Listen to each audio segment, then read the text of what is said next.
بہت ذہین، دل دادا اور نیک سیرت ثابت ہوتی ہیں۔ بچپن ہی سے اپنے والد اور اپنے دادا سے احادیث سننے اور روایت کرنے کا شغف ان میں پیدا ہوتا ہے، اور ان کی روایت کردہ احادیث میں سے جو مشہور روایت ہے وہ نعم الادام الخل کہ سب سے بہترین سالن سرکہ ہے، بڑی معروف حدیث پاک ہے۔ فاروق اعظم رضی اللہ تعالیٰ عنہ کے گھرانے میں پرورش پانے کی وجہ سے عبادت و زہد ان کی سرشت میں شامل ہو جاتا۔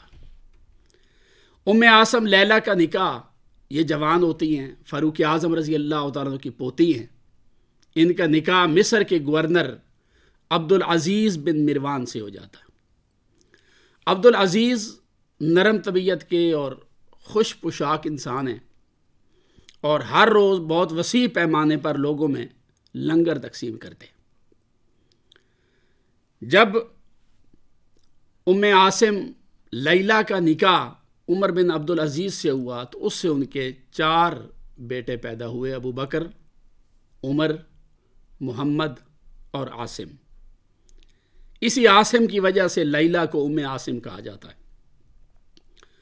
ان 4 بیٹوں میں سے حضرت عمر بن عبدالعزیز رضی اللہ تعالیٰ عنہ کا نام سب سے نمایاں ہے، یعنی عمر بن عبدالعزیز رضی اللہ تعالیٰ عنہ سیدنا فاروق اعظم رضی اللہ تعالیٰ عنہ کی پوتی کے بیٹے۔ امیر المومنین ابو حفص عمر بن عبدالعزیز، آپ اسلام کے سب سے پہلے مجدد، اور آپ کی ولادت 61 ہجری میں یعنی 681 عیسوی مصر کے پرفضا مقام حلوان میں جو محل تھا اس میں ہوئی۔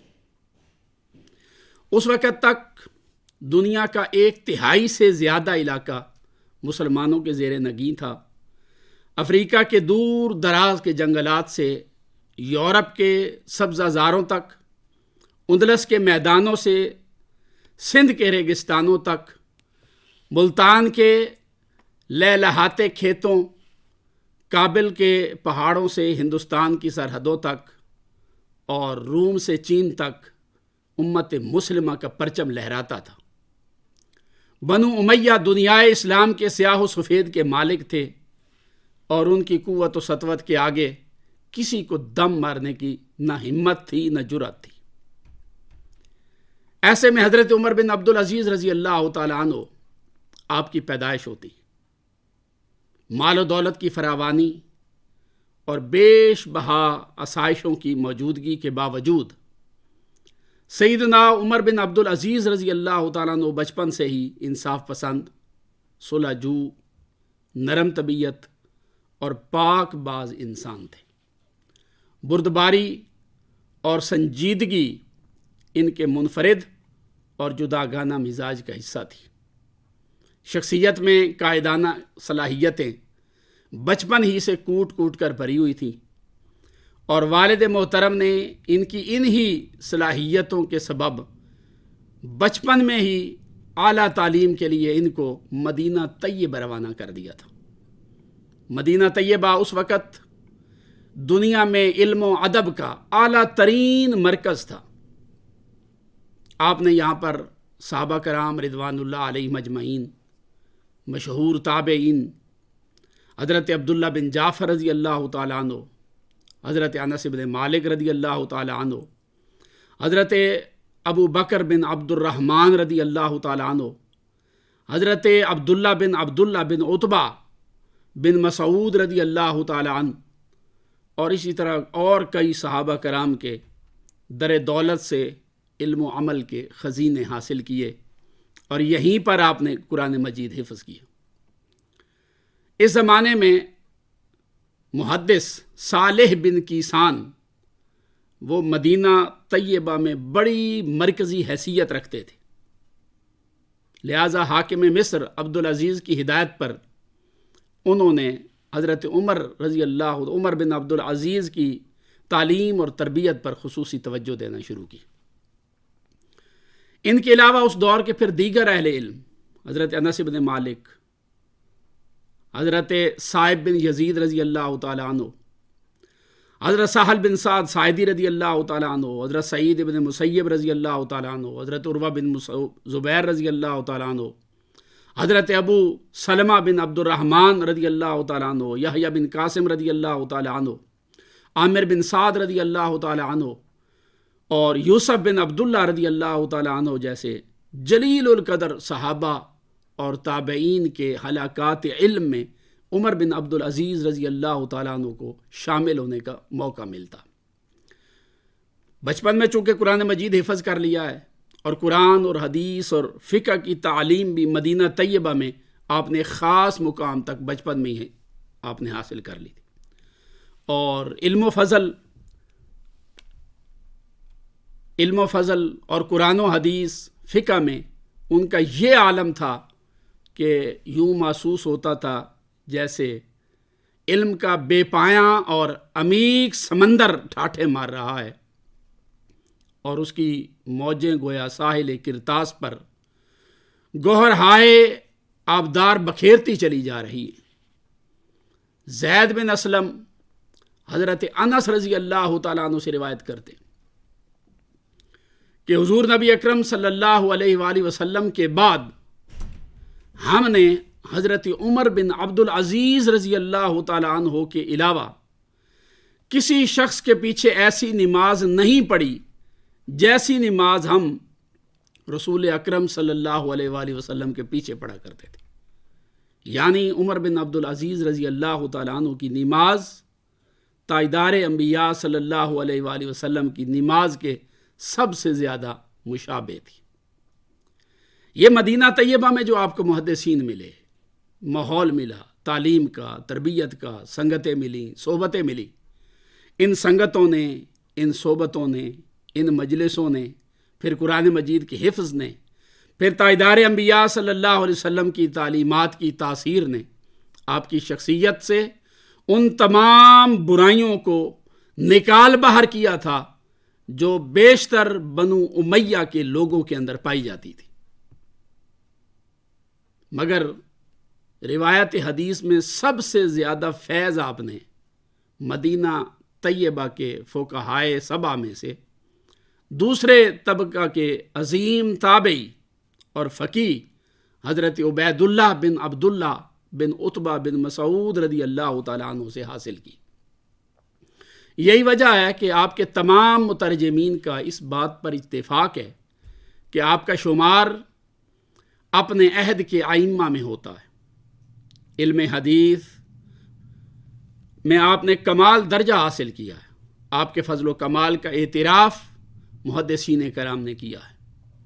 امام ذہبی رحمۃ اللہ تعالیٰ علیہ جب آپ کا ترجمہ لکھتے ہیں تو آپ کا تذکرہ کرتے ہوئے وہ فرماتے ہیں کہ کانا اماماً فقیہاً مجتہداً عارفاً بالسنن، کہ عمر بن عبد العزیز بہت بڑے فقیہ تھے، مجتہد تھے، حدیث کے ماہر تھے، کبیر الشان، حافظاً قانتاً للہ، اواہاً منیباً، یعد فی حسن السیرت والقیام بالقسط مع جدہ لامہ عمر، وفی الزہد مع الحسن البصری، وفی العلم مع الزہری، کہ بڑے حافظ تھے، اللہ کے فرما بردار تھے، آہوزاری کرنے والے تھے، اللہ کی طرف رجوع کرنے والے تھے، اور ان کا شمار حسن سیرت اور قیام عدل میں اپنے نانا حضرت سیدنا عمر فاروق رضی اللہ تعالیٰ عنہ کے ساتھ ہوتا،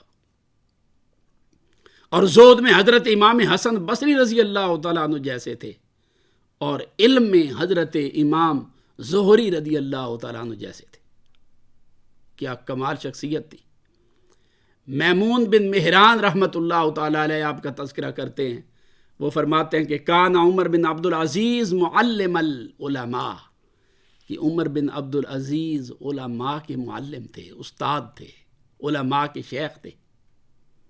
عمر بن عبد العزیز کا بچپن بڑا ناز و نعم میں اور نوجوانی بہت زیادہ شان و شوکت میں گزری۔ زیبائش و آسائش کا یہ عالم تھا کہ قیمتی سے قیمتی لباس بھی اگر ایک مرتبہ زیب تن کر لیتے تو بعد میں دوبارہ اس کو ہاتھ نہیں لگاتے تھے۔ دنیا کی بہترین خوشبوئیں عطر اور مشک و عنبر آپ کے استعمال میں رہتے تھے. جس راستے سے گزر جاتے دور تک لوگوں کو پتہ چلتا کہ عمر بن عبد العزیز رضی اللہ تعالیٰ عنہ کی یہاں سے سواری گزری. آپ کی داڑھی مشک و عنبر سے تر رہتی اور مشک و عنبر آپ کے جسم پر وجود پر بکھرا ہوا ہوتا، لوگوں کو نظر آتا تھا. آپ کی چال ڈھال، ناز و انداز اور خوشبوؤں سے معطر لباس فاخرہ دیکھ کر لوگ ورطہ حیرت میں پڑ جاتے. اس سب ٹھاٹھ باٹھ کے باوجود خوف خدا، پاک بازی، تقوی، طہارت، بردباری، سنجیدگی، شرم و حیا، عدل و انصاف، سخاوت و فیاضی، مہر و محبت اور نزاکت و نفاست کا دامن آپ نے کبھی نہیں چھوڑا. عمر بن عبد العزیز رضی اللہ تعالیٰ عنہ کی شخصیت میں جوہر تقوی، مروت، محبت اور انصاف کی طرف میلان بہت زیادہ تھا. باپ کی طرف سے آپ کو خوش پوشاکی، بلند پایہ ذوق اور لطیف ادراک ملا تھا، جبکہ والدہ کی طرف سے آپ کو حدت طبع، بے مثال شجاعت اور فصاحت و بلاغت ملی تھی. فاروق اعظم کی طبیعت کی وہ تیزی جو آپ کے بیٹے عاصم کی طبیعت میں نہ جا سکی، وہ آپ کی پوتی ام عاصم میں جھلکتی نظر آتی تھی. جو بات بھڑکا دینے والی ہوتی اس سے آپ کی والدہ مائدہ ام عاصم لیلہ خاتون وہ بھڑک اٹھتی اور کسی غلطی یا لغزش کا سخت محاسبہ کیے بغیر اس کو نہ چھوڑتی. چاہے کوئی وقت کا خلیفہ ہوتا، حاکم ہوتا، کوئی بھی ہوتا، اگر وہ غلط بات کرتا تو اس کا سخت محاسبہ کرتی. یہ چیز حضرت عمر بن عبد العزیز رضی اللہ تعالیٰ عنہ کی طبیعت میں ماں کی طرف سے آئی تھی. لہٰذا ماں کی طبیعت کی تیزی نے آپ کو انصاف پسند بنایا اور اس نے آپ کی تربیت میں بہت اہم کردار ادا کیا.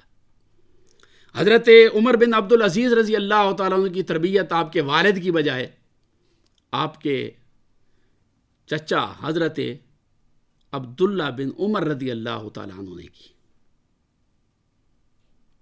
حضرت عمر فاروق رضی آپ کی والدہ کے چچا جو تھے انہوں نے آپ کی تربیت کی. عمر بن عبد العزیز ایک انصاف پسند، صالح اور عادل خلیفہ تھے. آپ کی عدل گستری اور رحم دلی اور سادگی کی وجہ سے آپ کو چھٹا خلیفہ راشد بھی کہا جاتا ہے. کچھ لوگوں نے آپ کا تذکرہ کرتے ہوئے آپ کو 5واں خلیفہ راشد کہا ہے، لیکن میرے خیال میں آپ چھٹے خلیفہ راشد ہیں. 4 خلیفہ راشد تو سیدنا ابو بکر صدیق، سیدنا فاروق اعظم رضی اللہ تعالیٰ عنہ دوسرے، تیسرے حضرت عثمان غنی رضی اللہ تعالیٰ عنہ، اور چوتھے مولا کائنات علی شیر خدا رضی اللہ تعالیٰ عنہ، اور 5ویں خلیفہ راشد حضرت امام حسن ابن علی رضی اللہ تعالیٰ عنہ ہیں. اور ان کے بعد حضرت عمر بن عبد العزیز کا شمار چھٹے خلیفہ راشد کے طور پر ہوتا ہے. حضرت عمر بن عبد العزیز رضی اللہ تعالیٰ عنہ مدینہ طیبہ میں ہی تھے کہ آپ کے والد گرامی اس دار فانی سے کوچ کر گئے. والد کے انتقال کے بعد آپ کے تایا عبد الملک بن مروان نے عمر بن عبد العزیز کو مدینہ طیبہ سے دمشق میں بلوا لیا اور اپنی عزیز ترین بیٹی فاطمہ کا نکاح حضرت عمر بن عبد العزیز رضی اللہ تعالیٰ عنہ کے ساتھ کر دی. یہ وہی فاطمہ ہے کہ جو خلیفہ کی بیٹی تھی، خلیفہ کی پوتی تھی، خلیفہ کی بہن تھی اور اس کا شوہر بھی خلیفہ تھا. آپ دمشق میں آپ کی شادی ہو گئی. عبد الملک کی وفات کے بعد جب ولید خلیفہ بنا تو اس نے حضرت عمر بن عبد العزیز رضی اللہ تعالیٰ عنہ کو مدینہ طیبہ کا گورنر 86 ہجری میں مقرر کر دی. 86 ہجری سے لے کر 93 ہجری تک آپ مدینہ طیبہ کے گورنر رہے۔ یہ دور مدینہ طیبہ کے عوام اور اہل علم کے لیے نہایت شاندار دور تھا۔ مدینہ کا حاکم مقرر ہوتے ہی آپ نے بڑے بڑے فقہا اور علماء کو جمع کر کے ایک فقہائے مدینہ کونسل بنائی، جن کے مشوروں سے شرعی اور امارتی امور آپ سر انجام دینے لگے۔ اپنے دور میں آپ نے ولید کے مشورے سے مسجد نبوی کی از سر نو تعمیر کروائی اور مسجد کے 3 سمتوں مغرب، شمال اور مشرق کی طرف اس میں توسیع کروائی اور اس میں 2396 مربع میٹر کا اضافہ کیا۔ ازواج مطہرات رضی اللہ عنہن کے حجرات مقدسہ کو بھی مسجد کی حدود میں شامل فرما دیا۔ مسجد نبوی شریف کی محراب بنوائی اور مسجد کے چاروں کونوں پر مینار تعمیر کروائے۔ اس سے پہلے مسجد نبوی کے مینار نہیں تھے، نہ محراب تھی۔ یہ کام آپ نے 91 ہجری میں مکمل کروایا۔ اسی طرح روضہ رسول صلی اللہ علیہ وآلہ وسلم کی جو 5 گوشہ دیوار ہے وہ بھی آپ نے تعمیر کروائی۔ 88 ہجری میں حضرت عبداللہ بن محمد بن عقیل بیان کرتے ہیں کہ حسب معمول کہتے ہیں رات کی پچھلی رات کا وقت تھا، میں نماز تہجد کی ادائیگی کے لیے گھر سے نکلا، ہلکی ہلکی بوندا باندی ہو رہی تھی۔ میں مسجد نبوی کی طرف جا رہا تھا کہ وہاں پر جا کر میں نماز تہجد ادا کروں۔ بران رحمت جاری تھی۔ میں نے محسوس کیا کہ مدینہ کی فضاؤں میں نہایت دل آویز خوشبو رچی بسی۔ میں نے زندگی بھر ایسی نفیس اور قابل رشک خوشبو پہلے کبھی نہیں سونگھی تھی۔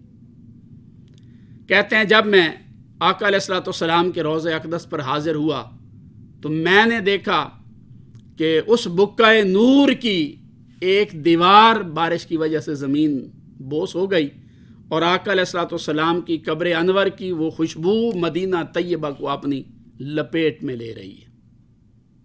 کہتے ہیں میں ابھی حیرت میں ہی کھڑا ہوا تھا، تو اس وقت مجھے پتا چلا کہ یہ باد مشک بار، یہ تو قبر انور سے اس کے حلے پھوٹ رہے ہیں۔ میں نے آقا علیہ السلام کے روضہ اقدس پر ابھی سلام پیش ہی کیا تھا کہ حضرت عمر بن عبدالعزیز رضی اللہ تعالیٰ عنہ بھی آپ پہنچے اور ان کے حکم سے فوری طور پر اس جگہ ایک چادر سے پردہ کر دیا گیا اور امیر شہر کی نگرانی میں کچھ ہی دیر میں قبر انور کے چاروں جانب دیوار کی بنیادوں کی کھدائی کا کام شروع ہو گیا۔ حضرت عمر بن عبدالعزیز رضی اللہ تعالیٰ عنہ نے اپنی نگرانی میں روضہ مبارک کے چاروں جانب 5 گوشہ دیوار کی تعمیر کروائی، اسے مسجد کی چھت تک بلند کروا دیا اور اس دیوار میں کوئی بھی دروازہ نہیں چھوڑا۔ اس طرح روضہ شریف اندر سے محفوظ ہو گیا۔ یہ کام حضرت سیدنا عمر بن عبدالعزیز رضی اللہ تعالیٰ عنہ کے ہاتھوں انجام پانا تھا۔ آپ یہاں پر 86 ہجری سے لے کر 93 ہجری تک مدینہ طیبہ میں بطور گورنر رہے۔ بعد میں جب ولید جو ہے اس نے آپ کو 93 ہجری میں چند افراد کی شکایت پر مدینہ طیبہ کی گورنری سے معزول کر دی۔ آپ بڑی خاموشی کے ساتھ اپنے غلام مزاحم کے ساتھ مدینہ طیبہ سے نکلے اور دمشق کی راہ لی۔ مدینہ پاک کی پاک سرزمین اور کھجوروں کے لہلہاتے ہوئے درخت اور خوشبوؤں سے معطر فضائیں اور نیل گوں آسمان پر روشن اور خوبصورت چاند اور چمکتے چلملاتے ستاروں کی کہکشاں اس بات کی گواہی دے رہی تھی کہ مدینہ طیبہ میں آ کر عمر بن عبدالعزیز رضی اللہ تعالیٰ عنہ نے وہاں کے لوگوں کے ساتھ وفا کی۔ مدینہ طیبہ میں آ کر دمشق کے محلات میں پلنے والے اس شہزادے نے وہاں کے لوگوں کو آسائش دی۔ اپنا دیدہ زیب، زرق برق، بیش قیمت سامان کہ جب آپ گورنر بنے تھے تو 30 اونٹوں پر اپنا سامان لاد کر آپ مدینہ طیبہ میں آئے تھے. آج جب یہاں سے آپ نکل رہے ہیں تو آپ خالی ہاتھ یہاں سے واپس جا رہے ہیں, قدم بوجھل ہیں. بس یہ رسول صلی اللہ علیہ وآلہ وسلم کو چھوڑ کر جانا یہ بڑا مشکل لمحہ ہوتا ہے. بہرکیف مدینہ طیبہ کو الوداع کا, یہاں سے نکل گئے. یہاں سے آپ کی زندگی یکسر بدل گئی. آپ نے محلات کی رونقیں بھی دیکھی, چکا چوند بھی دیکھی, مال و دولت دنیا بھی دیکھا, اس کی ناپائیداری بھی دیکھی, رشتہ داروں اور حکمرانوں کا آنکھیں بدلنا بھی دیکھا. اس سے اس دنیا کی بے ثباتی کا تصور آپ کے اندر پختہ ہو گیا. کہاں وہ ٹھاٹھ باٹ ہوتی تھی آپ کی کہ آپ کا جو انداز تھا زندگی کا جوانی کے اندر, اس میں غرور, ناز تھا, عیش و عشرت تھی. آپ گھر سے غلاموں کے جھرمٹ میں نکلا کرتے تھے, قیمتی سے قیمتی تہبند باندھا کرتے تھے, اور تہبند کا اگر پلو آپ کے جوتے کے نیچے آ جاتا, آپ جھک کر جوتے کے نیچے سے نکالتے نہیں بلکہ کپڑا کھینچ کر پھاڑ دیا کرتے تھے. اگر چادر کا کوئی پلو آپ کے کندھے سے سرک کر نیچے چلا جاتا تو اسے اٹھانا بھی کسر شان سمجھتے تھے. اور اگر آپ کے جوتے کا کوئی تسمہ ٹوٹ جاتا تو اسے چھوڑ دیتے. اگر کوئی خادم اسے اٹھا کر آپ کے پاس لے آتا تو آپ اس کو ڈانٹ پلاتے اور جوتا پھینک دیتے. ایک دور یہ بھی ہے آپ کی زندگی کا, غرور و فخر, تکبر اور ہر قسم کی آسائش ہے آپ کے پاس. مگر جب آپ خلیفہ بنتے سلیمان کے وفات کے بعد, تو اپنی اس بیش بہا قیمتی اور نرم و نازک اور ریشم و کم خواب کے طرح اس اپنی زندگی کو چھوڑ دیتے. جب آپ خلیفہ بنتے ہیں, آپ خطبہ جمعہ دینے کے لیے منبر پر بیٹھتے ہیں تو انتہائی معمولی قسم کا لباس زیب تن کیا ہوا ہے اور اس کے اندر بھی پیوند لگے ہوئے ہیں. جی ہاں, یہ وہی عمر بن عبدالعزیز جو اس بار کو اٹھانے کے لیے تیار نہیں تھے. سلیمان بیمار تھا, اس کا اپنا بیٹا ابھی چھوٹا تھا اور وہ بار خلافت اٹھانے کی اہلیت نہیں رکھتا تھا. تو اس نے اپنی زندگی میں لکھ کر عمر بن عبدالعزیز رضی اللہ تعالیٰ عنہ کی مشاورت کے بغیر خلافت آپ کے گلے میں ڈالی. آپ اس کے طالب نہیں تھے, مگر جب آپ نے اس بوجھ کو اٹھایا ہے تو آپ نے اس کا حق ادا کیا. وہ جو آپ کی بیوی فاطمہ, جو خلیفہ کی پوتی, خلیفہ کی بیٹی, خلیفہ کی بہن, اور جس کا شوہر بھی خلیفہ تھا, پھر وہ بھی گواہی دیتی ہے کہ عمر بن عبدالعزیز سے زیادہ سادہ زندگی گزارنے والا بندہ میں نے نہیں دیکھا. آپ خلیفہ بنے, آپ نے بنو امیہ کی دور کی جتنی بھی ریچولز تھیں, روایات تھیں, وہ ساری کی ساری بدل دی. آپ کے دور خلافت تک حالات کافی دگرگوں ہو چکے تھے. عربوں میں نسلی تفاخر اور قومی عصبیت نے پھر سے سر اٹھانا شروع کر دیا تھا. اسلام کے شورائی نظام کی روح کچلی جا رہی تھی. امانت و دیانت کا تصور دھندلا چکا تھا. امر بالمعروف اور نہی عن المنکر کے ضابطے دم توڑ چکے تھے. بیت المال اموی امراء کی ذاتی جاگیر بن چکا تھا. عدالتی نظام میں غیر جانبداری ختم ہو چکی تھی. عقائد و اعمال زنگ آلود ہو چکے تھے. طوائف الملوکی پھیل رہی تھی. سیاسی رشوت عام ہو چکی تھی. ہوس دنیا اور جاؤ حشمت کی طلب عام تھی. حضرت علی شیر خدا رضی اللہ تعالی عنہ اور دیگر ائمہ اہل بیت اطہار علیہم السلام پر سب و شتم کیا جاتا تھا. لوگوں سے جمع ہونے والے محاصل امراء کی ذاتی ملکیت میں چلے جاتے تھے اور ظلم و جبر کے ساتھ ساتھ لوگوں کی جائیدادیں چھین کر ذاتی جاگیر میں بدلی جا رہی تھی. قیدیوں کے ساتھ غیر انسانی اور غیر اخلاقی سلوک کیا جا رہا تھا اور محض شک کی بنیاد پر قتل کرنا عام ہو چکا تھا۔ الغرض اموی امراء کا دور بالعموم خلفائے راشدین کے دور کی ضد بنتا جا رہا تھا، جس میں تمام اسلامی قدریں بڑی تیزی کے ساتھ مٹ رہی تھیں، حقیقت مستور ہو رہی تھی اور تصنع اور بناوٹ سر اٹھا رہی تھی۔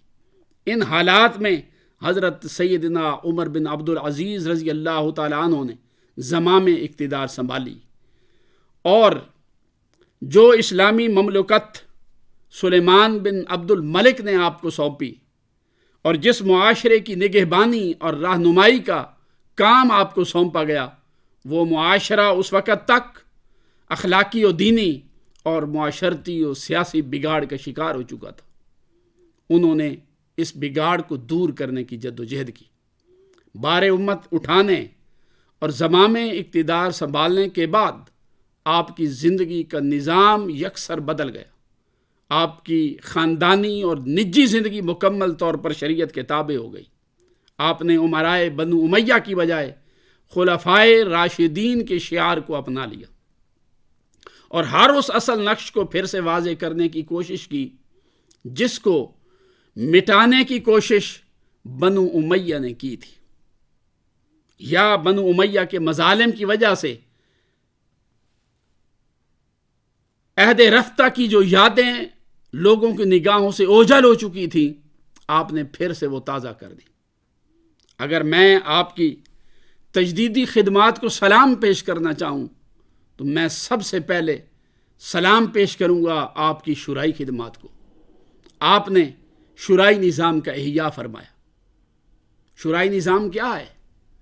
کہ اجتماعی نوعیت کے وہ امور جن کے متعلق قرآن و سنت میں واضح تصریح موجود نہ ہو، ان کا حل آزادانہ رائے کے ذریعے تلاش کیا جاتا ہے۔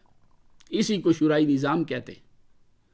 باہم مشورے کی اہمیت کا اندازہ اس بات سے لگایا جا سکتا ہے کہ قرآن مجید میں شورا نام کی پوری ایک صورت آئی اور نبی اکرم صلی اللہ علیہ وآلہ وسلم کو صحابہ کرام کے ساتھ مشورہ کرنے کا حکم دیا گیا کہ وَشَاوِرْهُمْ فِي الْأَمْرِ، کہ اپنے امور کے اندر ان کے ساتھ مشاورت کیجیے۔ اور یہ جو باہمی مشورے ہیں، اللہ پاک نے ہمیں ان کا حکم دیا کہ وَأَمْرُهُمْ شُورَىٰ بَيْنَهُمْ۔ اہل ایمان کی خوبی یہ ہے کہ وہ اپنے معاملات کو باہمی مشوروں سے طے کرتے ہیں۔ امرائے بنو امیہ نے اسی شورائی نظام پر کاری ضرب لگائی تھی اور آپ نے اس کی روح کو پھر سے نئی زندگی عطا فرمائی۔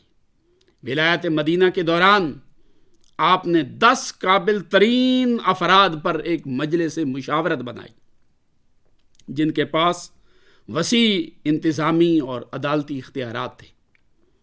آپ نے 10 فقہائے کرام کی کمیٹی بنائی جن میں حضرت عبداللہ ابن عمر رضی اللہ تعالیٰ، عبداللہ ابن زبیر رضی اللہ تعالیٰ عنہ، عبید اللہ بن عبداللہ بن عتبہ رضی اللہ تعالیٰ عنہ، ابو بکر بن عبد الرحمن بن حارث بن ہشام، ابو بکر بن سلیمان بن ابی خیثمہ، سلیمان بن یسار، قاسم بن محمد، سالم بن عبداللہ بن عمر رضی اللہ تعالیٰ عنہ، عبداللہ بن عمر، عبداللہ بن عامر بن ربیعہ، خارجہ بن زید بن ثابت رضی اللہ تعالیٰ عنہ۔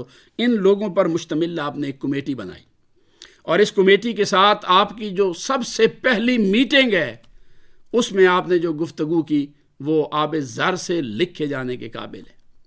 آپ نے فرمایا انی دعوتکم لامر توجرون علیہ وتکونون فیہ اعوانا علی الحق انی لا ارید ان اقطع امرا الا برأیکم او برأی من حضر منکم فإن رأيتم أحدا يتعدى أو بلغكم عن عامل لي ظلامة فحرج الله على من بلغه ذلك إلا أبلغني۔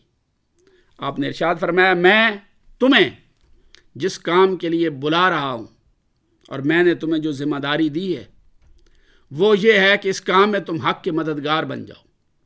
میں نہیں چاہتا کہ کوئی بھی حکم جو ہے میں وہ تمہاری مرضی کے بغیر صادر کروں یا تمہاری رائے کے بغیر جاری کروں۔ تم کسی کو حد سے بڑھتا ہوا دیکھو یا میرے کسی عامل کو ظلم کرتا پاؤ تو مجھے بتاؤ تاکہ اللہ رب العزت کی بارگاہ میں تمہیں شرمندگی نہ اٹھانی پڑے۔ آپ کے جو پیش رو حکمران تھے انہوں نے اہل مدینہ و حجاز سے کربلا تک جو سلوک کیا ہے وہ بھی امت کی نگاہوں سے پوشیدہ نہیں ہے، مگر حضرت عمر بن عبدالعزیز رضی اللہ تعالیٰ عنہ نے تو تاریخ ہی بدل ڈالی۔ حضرت عمر بن خطاب رضی اللہ تعالیٰ عنہ کی طرح آپ نے شورائی نظام کو مؤثر اور با اختیار بنانے کے لیے مجلس شورا کا بنیادی نظام وضع فرمایا، اور آپ نے اس شورائی نظام کو 2 بنیادی اصولوں پر کھڑا کیا، جس کا پہلا اصول یہ تھا کہ ممبران مجلس شورا کی رائے کے بغیر کوئی فیصلہ نہیں ہوگا۔ اسی طرح آپ نے اپنے اختیارات مجلس شورا کو منتقل کر دی، اور بنی امیہ کی امراء جو ہر فیصلہ اپنی مرضی سے کرتے تھے ان کے بالکل بالعکس آپ نے مجلس شورا کو با اختیار بنایا۔ اور دوسرا جو بنیادی کام آپ نے کیا مجلس شورا کے اندر کہ آپ نے مجلس شورا کے جتنے ارکان تھے ان کو سرکاری عمال کے اوپر نگران مقرر کر دے۔ جتنے سرکاری افسران تھے، آفیسرز تھے، مختلف محکموں میں کام کرنے والے عمال، ان کے اوپر آپ نے اپنی شورا کے جو ممبر تھے ان کو نگران بنا دیا، تاکہ بنو امیہ کے لوگ جو پہلے اپنی مرضی سے فیصلے کرتے اور امپلیمنٹ کرتے تھے، اس کے بالعکس اب آپ میری شورا کے لوگ ہو، آپ عمال کی نگرانی کرو، اور اگر دیکھو کہ کوئی شخص ظلم کرتا ہے تو تمہارے لیے لازم ہے کہ اس کا ظلم جو ہے وہ مجھ تک پہنچاؤ، ورنہ تم اللہ رب العزت کی بارگاہ میں جواب دے ہوگے۔ تو آپ نے بنو امیہ کے شخصی فیصلوں کے مقابلے میں شورائی نظام کا احیاء کیا۔ اسی طرح امر بالمعروف اور نہی عن المنکر کا جو باقاعدہ ایک محکمہ تھا اسلام کے اندر، بنو امیہ نے اس کو ختم کر دیا۔ انہوں نے نیکی کے فروغ اور بدی کے نظام کے خاتمہ کے لیے کوئی خاطر خواہ توجہ نہیں دی، اور اس اساسی اور بنیادی فریضے سے غفلت برتی، مگر حضرت عمر بن عبدالعزیز رضی اللہ تعالیٰ نے اس کی طرف بھی خصوصی توجہ دی، اور آپ نے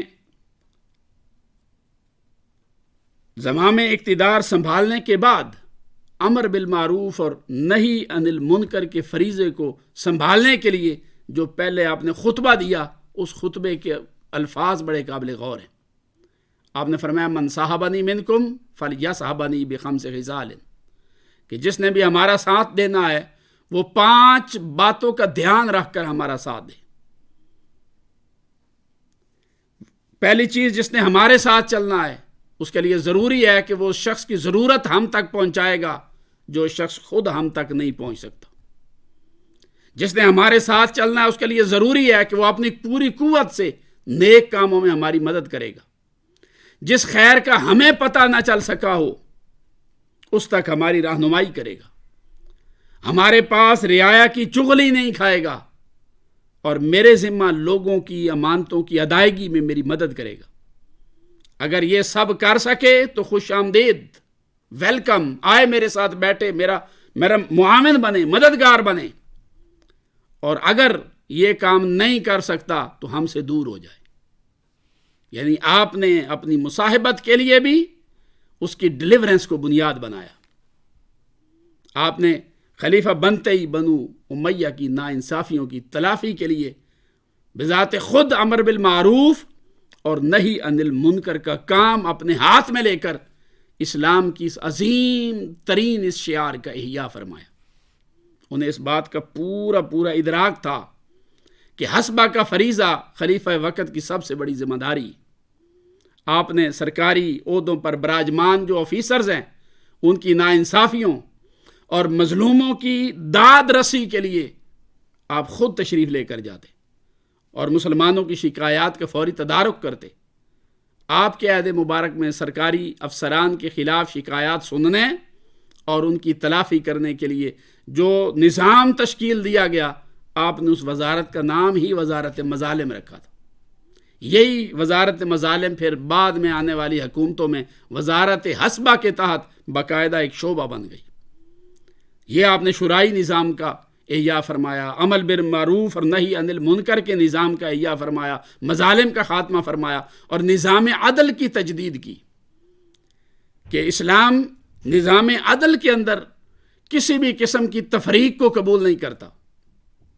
اسلامی نظام عدل بلا تفریق رنگ و نسل اور بلا تفریق مذہب و ملت سب کو انصاف مہیا کرتا ہے، مگر جب یزید پلید کا دور آیا اس نے سب سے پہلے آقا علیہ الصلوۃ والسلام کی امت میں اسی نظام عدل کا خاتمہ فرمایا، اور حضور صلی اللہ علیہ وسلم کی حدیث پاک بھی تھی۔ حضرت ابی عبیدہ رضی اللہ تعالیٰ عنہ روایت کرتے ہیں کہ حضور صلی اللہ علیہ وسلم نے فرمایا لا یزال امر امتی قائما بالقسط حتی یسلمہ رجل من بنی امیہ یقال لہ یزید۔ حضور نے فرمایا کہ میری امت میں عدل و انصاف کا معاملہ قائم رہے گا یہاں تک کہ پہلا شخص جو میری امت میں عدل و انصاف کے نظام کو تباہ کرے گا وہ بنو امیہ کے ایک شخص ہوگا جس کا نام یزید ہوگا۔ عمر بن عبدالعزیز رضی اللہ تعالیٰ عنہ نے اس یزیدی سوچ جو نظام عدل کی خرابی کا باعث بنی ہے اس کا خاتمہ فرمایا اور عدل کو پھر سے اپنی بنیادوں پر قائم کیا، یہاں تک کہ آپ کے عہد مبارک میں جاری ہونے والی کرنسی پر بھی یہ عبارت کندہ ہوتی تھی کہ امر اللہ بالوفاء والعدل، کہ اللہ نے وفا اور عدل کرنے کا حکم دیا۔ آپ کو ذات کا انتخاب خود فرماتے تھے اور ان کے لیے صادق اور امین ہونے کے لیے آپ کے ساتھ ساتھ آپ نے کچھ اور بھی لازمی خوبیاں ان کے اندر پائے جانے کا آپ نے لازمی نوٹس جاری کیا تھا کہ قاضی القضات جو بنے گا وہ صادق ہوگا، امین ہوگا، سنت کا عالم ہو، بردبار اور باوقار ہو، صابر اور منکسر المزاج ہو، پاک دامن ہو اور مشورہ کرنے والا ہو۔ جس کے اندر یہ 5 خوبیاں جمع ہوں گی وہ قاضی بننے کا اہل ہے، اور اگر ان میں سے کسی ایک خوبی اور اہلیت کا فقدان ہو تو وہ بندہ منصب قضات کا اہل ہی نہیں ہے، وہ اس کا عیب تصور ہوتا ہے، وہ اس درجے پر اس منصب کے اوپر نہیں بیٹھ سکتا۔ آپ نے قضات کے لیے یہ بھی لازم کر دیا کہ وہ آپ کے علم میں لائے بغیر کسی شخص پر حد نافذ نہیں کریں گے۔ ادئی بن ارطاط نے جو ملزم پکڑے جاتے تھے ان سے سچ اگلوانے کے لیے آپ کی طرف ایک خط لکھا، اور اس نے ملزموں سے سچ اگلوانے کے لیے ان کے اوپر ظلم کرنے کی آپ سے اجازت مانگی کہ ذرا ہم پھینٹی لگا کے زبردستی اس کے اوپر کر کے اس سے سچ اگلوائیں تو ظلم کرنے کی اجازت دی جائے، سچ اگلوانے کے لیے مارنے کی اجازت دی جائے۔ آپ نے اس کو جواب لکھا ادئی ابن ارطاط کو، اور آپ نے فرمایا العجب کل العجب من استئذانک ایایا فی عذاب بشر کانی لک جنۃ فی عذاب اللہ وکأن ردائی عنک ینجیک من سخط اللہ عز وجل۔ آپ نے فرمایا عجب، بہت تعجب کی بات ہے یہ کہ تو مجھ سے کسی انسان کو عذاب دینے کی اجازت مانگتا ہے، یہ کتنے تعجب کی بات ہے۔ گویا میں اللہ کے عذاب سے تمہارے لیے کوئی ڈھال ہوں؟ تم کسی کے اوپر ظلم ڈھاؤ گے تو تم یہ سمجھتے ہو کہ میری رضا تمہیں اللہ کے عذاب سے بچا لے گی؟ آپ نے فرمایا دھیان کر کہ جس کے پاس پختہ دلیل ہے تو اس سے اس کی دلیل طلب کر، اور جو کوئی کسی چیز کا اقرار کرتا ہے تو اس کے اقرار کے مطابق اس کے ساتھ معاملہ کر، اور جو کوئی انکار کرتا ہے اس سے قسم لے لے اور اس کی راہ کو چھوڑ دے، ظلم نہ کر۔ پھر آپ نے تاریخی جملہ بولا، فرمایا وَيَّمَ اللَّهُ لِأَن يَلْقُوا اللَّهَ عَزَّ وَجَلَّ بِخِيَانَاتِهِمْ أَحَبُّ إِلَيَّ مِنْ أَنْ أَلْقَى اللَّهَ بِدِمَائِهِمْ۔ فرماتے ہیں خدا کی قسم ان کا اپنی خیانتوں کے ساتھ اللہ کا سامنا کرنا مجھے اس بات سے زیادہ پسند ہے کہ میں ان کے خون کے ساتھ جا کر اللہ سے ملوں۔ یہ اپنی خیانتوں کے ساتھ اللہ کی بارگاہ میں چلے جائیں، ان کے خون سے ہاتھ نہ رنگو، یہ نہ ہو کہ ان کا خون میرے ہاتھوں پر ہو قیامت والے دن۔ تو آپ نے بے مثال عدل و انصاف کا نظام قائم کیا۔ علامہ جوزی نے لکھا ہے کہ آپ کے اس عدل و انصاف کے نظام کا ہی کمال تھا کہ رعایا بڑی خوشحال ہو گئی، اور طول و عرض میں جو افلاس اور غربت تھی وہ ختم ہو گئی، اور کوئی صدقہ دینے والا بندہ بھی نہیں ملتا تھا۔ آپ نے بڑی خدمات سر انجام دی۔ بنو امیہ کے جتنے بھی مظالم تھے ان کا خاتمہ فرما دیا۔ پھر آپ نے آقا علیہ الصلوۃ والسلام کی حدیث پاک کی تدوین و اشاعت پر خصوصی توجہ دی۔ حضرت عمر بن عبدالعزیز رضی اللہ تعالیٰ عنہ، انہوں نے مختلف علاقوں کے علماء کرام اور مبلغین کرام مختلف علاقوں میں بھیجے اور ان کی تعلیم اور تربیت کا اہتمام کیا، علماء کے لیے کورسز کا اہتمام کیا، تاکہ وہ جا کر لوگوں کے اندر خوف خدا پیدا کریں اور یاد آخرت پیدا کریں۔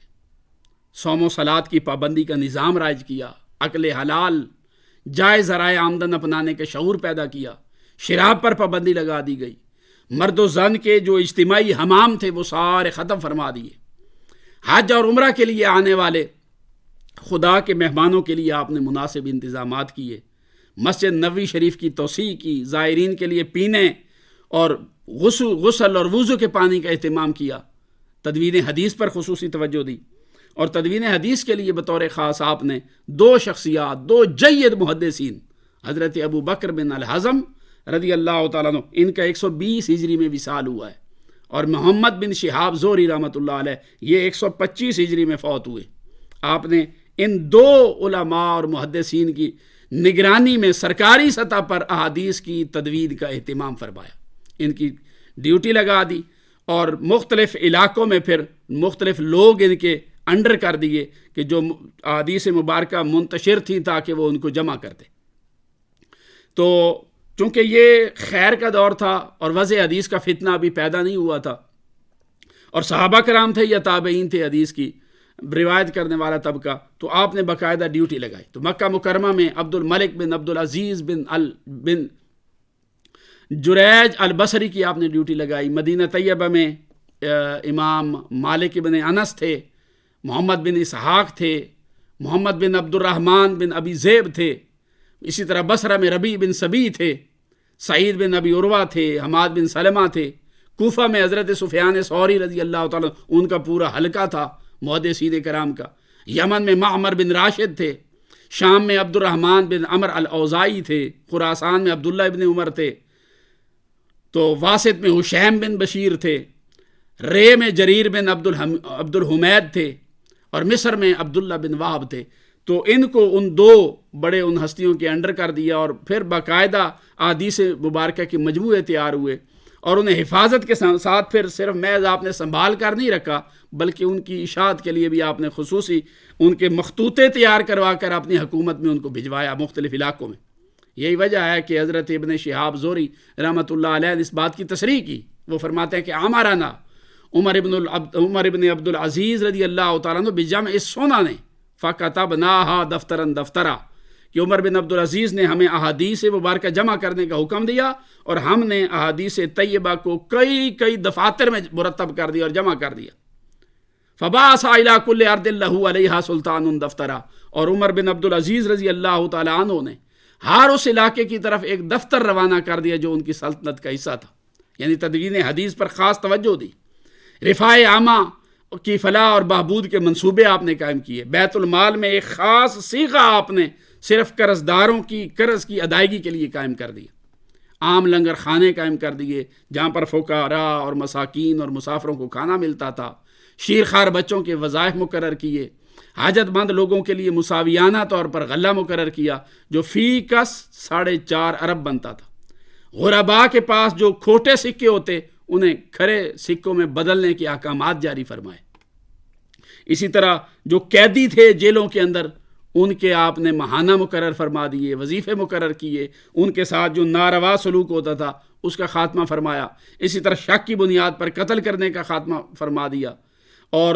جو لوگ ظلماً جیلوں کے اندر تھے ان کی سزائیں ختم کر دی، اسی طرح بغیر کسی روک ٹوک کے جن لوگوں کے وظائف لگے ہوئے تھے ان تک وہ پہنچائے، جہاں سے شاہی فوج گزرتی لوگوں کی فصلوں کا نقصان ہوتا اس کا تاوان حکومت ادا کرنے لگ گئی، اپاہجوں کے وظائف مقرر کر دیے، آپ نے سرائیں بنوائیں، لنگر خانے چراگاہیں بنوا دیں، مساجد کی تعمیر اور تزئین پر خصوصی توجہ دی، تالاب بنوائے، حدود حرم کی تحدید کروائی، ذمیوں کے ساتھ مشفقانہ برتاؤ کیا، اور ان کی دیت مسلمانوں کی دیت کے برابر قرار دی، اور ان کے مذہبی حقوق کا تحفظ کیا۔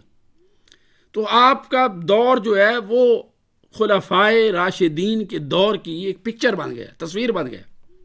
پھر آپ نے جو ممبروں کے اوپر بنو امیہ نے ایک بری بدعت جاری کر دی تھی، حضرت مولا کائنات علی شیر خدا رضی اللہ تعالیٰ عنہ کی جو سب و شتم کیا جاتا تھا، آپ نے حکم بھیج کر سارے علاقوں میں اسے منع فرما دی اور فرمایا کہ سب و شتم نہ کرو، بلکہ اس کی جگہ پر یہ آیت پڑھا کرو کہ ان اللہ یأمر بالعدل والاحسان وایتاء ذی القربی وینہی عن الفحشاء والمنکر، یہ آیت آپ نے داخل فرما دی۔ تو اسی طرح جتنی غصب شدہ جاگیریں تھیں جو اموی امراء نے ظلم و جبر کے ساتھ اپنی ذاتی ملکیت جن کو بنا لیا تھا، آپ نے وہ تمام جائیدادیں واپس کر دی اور اس میں مختلف اقدامات آپ نے کیے۔ نماز جمعہ کے بعد آپ خلیفہ بنے اور عصر کی نماز تک آپ کی پوری حیات ہی بدل گئی۔ اپنے گھر سے آپ نے لوگوں کے جو جائیدادیں تھیں ان کی واپسی کا آغاز کیا اور حقداروں کا حق ان کو واپس لوٹا دیا، حتیٰ کہ ولید بن عبد الملک کا دیا ہوا انگوٹھی کا نگینہ بھی آپ نے اتار دیا۔ اور خلیفہ بننے کے بعد آپ نے مملوکہ جتنی بھی آپ کے استعمال میں چیزیں تھیں، لباس، خوشبوئیں، سامان تعیش وغیرہ، ساری چیزوں کا جائزہ لے کر ساری وہ چیزیں فالتو جو تھی ان کو بیچا اور 23,000 دینار ان کی قیمت بنی، وہ بیت المال میں جمع کروا دی۔ حضرت معاویہ کے زمانے سے لے کر ان کے خلیفہ بننے تک جتنی غصب شدہ جائیداد تھی، چیزیں تھیں، مال دولت وغیرہ، وہ ان کے مالکوں کو واپس کی۔